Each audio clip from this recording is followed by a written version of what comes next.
സംസ്ഥാനത്ത് റമദാൻ വിഷു ആഘോഷ ദിനങ്ങളിൽ ക്ഷേമ പെൻഷൻകാരുടെ കൈകളിലെത്തുന്നത് 3200 രൂപ വീതം.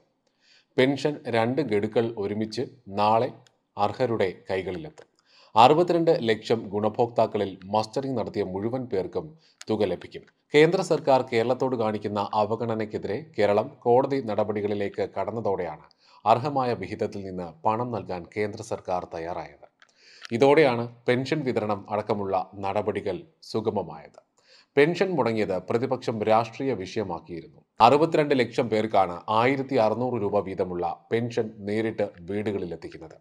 നേരത്തെ 600 രൂപയുണ്ടായിരുന്ന പെൻഷൻ 1600 രൂപയായി ഉയർത്തിയതോടെ മാസം 1000 കോടി രൂപയാണ് പെൻഷൻ വിതരണത്തിന് ആവശ്യമായി വരുന്നത്.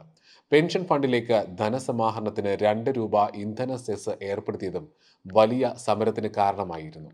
അർഹരായവരുടെ കൈകളിൽ ആഘോഷ നാളുകളിൽ പണമെത്തുന്നത് ലോക്സഭാ തെരഞ്ഞെടുപ്പ് ഘട്ടത്തിൽ ഇടതുമുന്നണിക്കും ആഹ്ലാദം പകരുന്നതാണ്.